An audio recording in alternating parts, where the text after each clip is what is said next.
अजितदादा गेलेत, अजूनही कोणाला विश्वास बसत नाहीत. अजितदादा आपल्यातच आहेत आणि संपूर्ण बारामतीकरांना दुःख झालेच आहे, परंतु आपण बघतोय की संपूर्ण महाराष्ट्र हळहळला आहे. हे बघा, एवढा मोठा नेता जाऊन फक्त बारामती किंवा फक्त एखादा जिल्हा मर्यादित न राहता अख्ख्या महाराष्ट्राचं देशाचं नेतृत्व हरवलं म्हणायला हरकत नाही.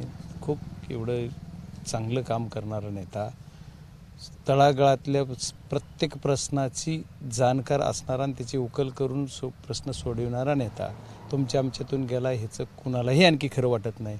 दादा आणखी येतील आणि भेटतील असंच सर्वांना वाटतंय. त्याच्यामुळं हा विषय जो आहे ते खूप मोठ्या सर्वांच्या दुःखाचा आहे, सर्वांच्या जिल्ह्याचा. एक बारामतीकरांना तुम्ही दुःख म्हणताय, पण त्याच्या पलीकडे मी सांगतो की महाराष्ट्रातल्या तमाम जनतेला, कुठल्याही पक्षाचा असू द्या, कुठल्याही कशाचा कुणीही जरी असलं तरी प्रत्येकाला याचे दुःख आणि हळहळ आहे. काम करणाऱ्या, शेतातील काम करणाऱ्या मजुरापासून किंवा कुठल्या मजूर वर्गापासून ते क्लास 1 अधिकाऱ्यापर्यंत सर्वांना, किंवा राजकीय नेत्यांना, ग्रामपंचायत सदस्यापासून पंतप्रधानापर्यंत, राष्ट्रपतीपर्यंत सुद्धा याचं दुःख झालेलं आहे. थोड्या वेळापूर्वी येऊन गेले, ते म्हणाले की आता दोन्ही राष्ट्रवादींनी एकत्र येणं गरजेचं आहे आणि पुढे जाणं गरजेचं आहे. विलीनीकरणासंदर्भात आमच्या समोर चर्चा झाली असं देखील त्यांनी म्हटलं. हे बघा, हा सर्वस्वी अधिकार आदरणीय साहेब घेतील. पवार साहेबांनी, दादांची फॅमिली, हे घरचा विषय. जे आमच्या पक्षाकडून म्हणजे आज जसे आम्ही वेगळ्या भूमिकेत होतो त्या भूमिकेतून विचार केला तर त्याचा सर्वस्वी अधिकार साहेबांचा आहे. त्याच्यावर मी बोलणं आपण संशय व्यक्त केला होता की अजितदादांची विमान दुर्घटनेमध्ये बॉम्ब स्फोट झाला असावा. हे बघा, याला दुजोरा रोहित पवारांनी दिला. हे बघा, नाही, माझं काय म्हणणं आहे, मी संशय व्यक्त केला किंवा मी आरोप नक्की केला नाही. आता काही लोक म्हणतात की बजरंग पुरावे द्यावे, तर पुरावे द्यावे ह्याच्याकडे ही राजकीय विषय आहे का? सर्वांच्या अस्मितेचा विषय आहे, आमच्या प्रेमाचा, आमचा राजकीय पालकत्व जरी म्हणलं, राजकीय आमचा बाप जरी म्हणलं तरी मी त्याला काही चुकीचं समजणार नाही की राजकीय असा असणारा नेता आमचा गेला आहे. त्याच्यामुळं सर्व जनतेला असं वाटतं आहे की आपण ह्या गोष्टीचं काय झालं याची सखोल चौकशी व्हावी, म्हणून मी संशय व्यक्त केला. किंवा जी काय तुम्ही फुटेज दाखवलं मीडियाने त्याच्यावर मी बोललेलो. मी असं काही राजकीय कुठलं तर त्याच्यात कुणी म्हणलं पुरावे द्यावे, तर ते का बोलतात मला माहीत नाही. मी कशाचे पुरावे देऊ?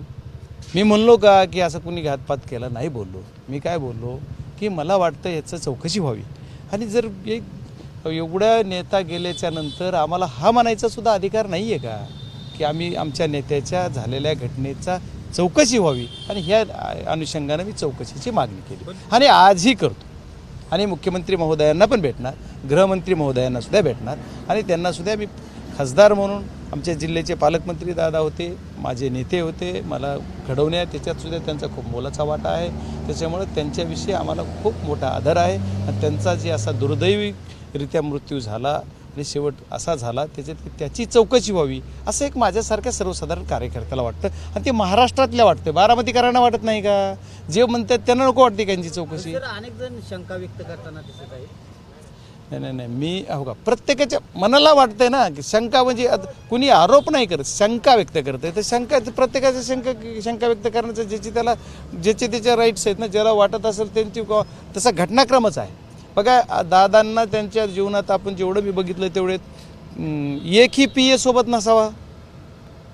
मी का घडलं, कसे म्हणत नाही, हे अशा काही घटना आहेत. आता मला आज ठीक आहे बोलायचं नव्हतं, पण आता तुम्ही सर्वजण म्हणून ठीक आहे बोलावं लागतं. मीडियाला पळून जाणाऱ्यापैकी आम्ही नाही. आम्हाला साहेबांचे संस्कार आहेत, दादांचे आशीर्वादांचे संस्कार आहेत की आम्ही तुम्हाला समोरच जाऊन बोलणार, जे असेल ते, जे वाटतं ते दिलखुलास बोलणार. आम्हाला काय असं नाही. आम्हाला असं वाटतंय माझ्या नेत्यांचा अंत असा झाला, त्यांच्या झालेल्या या घटनेची चौकशी व्हावी आणि चौकशी होऊन त्याच्यात काय सत्य ते सत्य जनतेसमोर. पण एनी टाइम त्यांच्या सोबत PA असायचे, त्यावेळेस कोणी PA नव्हता संशय व्यक्त करतात. नाही, संशय व्यक्त नाही, मी घटनाक्रम सांगायला त्याच्यावर परत आणखी न्यूज वेगळी. माझं म्हणणं आहे की परत एनी टाईम कुणी ना कुणी असणार, त्या दिवशी नाही आहे, त्या दिवशी गार्ड होते फक्त. मग असं आम्ही ते, माझं एकच म्हणणं की ह्या गोष्टीची चौकशी, आता ब्लॅक बॉक्स झाला आहे त्याच्यातून विमानमंत्र्यांनी सांगितलं, हे सर्व गोष्टी आहेत. काही ना काही समजा की जे काही जिथून चौकशी होईल, चौकशीतून बाहेर येईल, पण ते लवकर व्हा, जनतेसमोर ठेवा, एवढीच मागणी माझी. नाही, आता जर बघितलं तर अधिवेशन सुरू आहे देशाचं. इप्स्टीन फाईल संदर्भातही चर्चा सुरू आहेत. सभागृहात बोलू दिलं जात नाही, विरोधातले खासदार आहेत. तुम्ही काय म्हणणं आहे, चौकशी झाली पाहिजे या सगळ्या? नाही, हे बघा, हा प्रकार वेगळा आहे. तुम्ही संसदेमध्ये LOPला बोलू दिलं जात नाही किंवा काय, हा विषय आमचा ते संसदेपुरचा आहे. आजच्या या दुःखद घटना आपल्या घरी इथं घडलेली आमच्या घरात, समजा ती बारामती जरी असली तरी आम्हाला दादा हे आमचे कुटुंब होतं. त्याच्यामुळं आम्ही त्या संसदेतला विषय इथं काही बोलावा महाराष्ट्रात येऊन तो दिल्लीतून बोलू. नाही पण एक खासदार म्हणून तुम्हाला खासदार म्हणून मला जे वाटतंय ते आज मी बारामतीला साहेबांच्या म्हणजे सर्व पवार फॅमिलीला भेटायसाठी आलो. त्या दिवशी गडबडीमध्ये सगळ्यांना भेटून किंवा अंत्यविधीला होतो. त्याच्यानंतर संसदेचं सेशन चालू असल्यामुळे मी तिकडे गेलो, भेट झाली नाही, बोलणं झालं नाही. त्याच्यामुळे आज भेटून सर्वांना भेटून जायचं याच्यासाठी आलेलो. त्याच्यामुळे संसदेतला आणि देशाचा जे विषय आहे ते देशाच्या तिथले बोलतो. मी आहे पुण्यात आहे, बारामतीतून नको. नाही बारामतीतूनच हाच विषय तुम्ही संसदेत मांडणार आहे का दादाच्या या सगळ्या अपघाताचा? दादांच्या विषयीचं तर मी संसदेत मांडणार, संसदेच्या बाहेर मांडणार, त्या विषयावर बोलू देत नाहीत असं नाही झालं. विषय बोलणं न बोलणे हा संसदेतला विषय वेगळा आहे. तो विषय मी बोललो की संसदेमध्ये विरोधी पक्षनेत्यांना बोलू दिलं गेलं नाही किंवा काय, तो विषय वेगळा आहे. त्या विषयाला मी आज बोलायचं म्हणजे मला वाटतं की मला माफ करा की त्याच्यात तुम्ही आज दादांचा विचार महाराष्ट्रातला विचारा, बारामतीतलं मी त्याच्यावर बोलतो. पण दादांच्या विषयातला मी दादांच्या विषयात प्रत्येक मी बोललो अगोदरच आता तुम्हाला की मी मुख्यमंत्र्यांनाही बोलणार, गृहमंत्र्यांनाही बोलणार आणि जी संसदेत सुद्धा बोलायला मला संधी मिळेल तर 100% मिळेल किंवा नाही झाली तरी मी त्याच्यातून वेळ मागून घेईल ना. त्याच्यात सुद्धा किंवा आम्ही आल्यानंतर ते घेणार आम्ही किंवा याची चौकशी करा, एवढी मागणी आम्ही संसदेत सुद्धा करू. नाही ते कॉमनली आम्ही जाऊन स्पीकरला बोलू शकतो की आम्हाला वेळ द्या.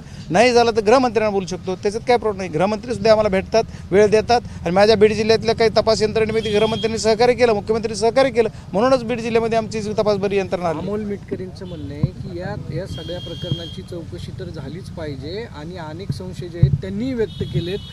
रोहित पवारही म्हणतात की त्यांनाही अनेक संशय आहेत. ते 12 तारखेला या संदर्भात विलंब होतो या सगळ्या तपासाला. नाही, हा विषय प्रत्येक जणाच्या मनात संशय आहे, त्याच्यावर राजकारण कुणीही करत नाही असं मला वाटतंय. संशय व्यक्त करणं आता कसं नाही, आम्हाला वाटतंय तुम्ही तपास करावा म्हणून आम्ही म्हणतो हे तपास यंत्रणा करावा. आम्ही कुठल्या गोष्टीचं याचं नाही की मीच म्हणून नाही, याच्यात कुणीही राजकारण करत नाही.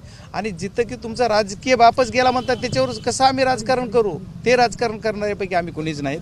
जे कुणी बी याच्यावर राजकारणावर की आमच्यावर कुणी बोलतंय, असं बोलले तसं बोलले काय, त्याच्यावर मला न बोलता माझी एकच विनंती आहे की कुणी पुरावे मागते त्यांना पुरावे वेळ आल्यावर बाकीच्या गोष्टीचे कुठं राजकीय देऊ. आता इथले काय पुरावे आहेत, जिथं की ज्यांचा आमचा आत्मा सगळा होता तो गेला, त्याच्यात आम्हाला वाटतं संशय.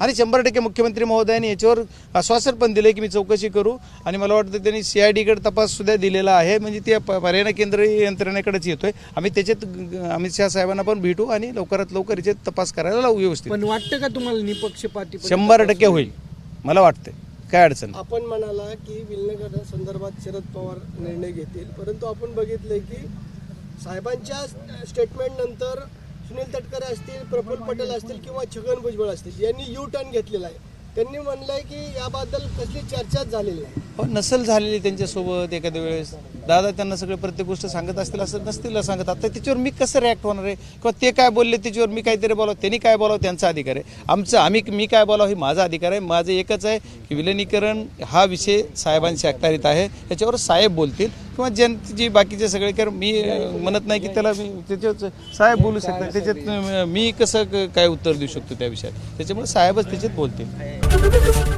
ABP माझा, उघडा डोळे बघा नीट.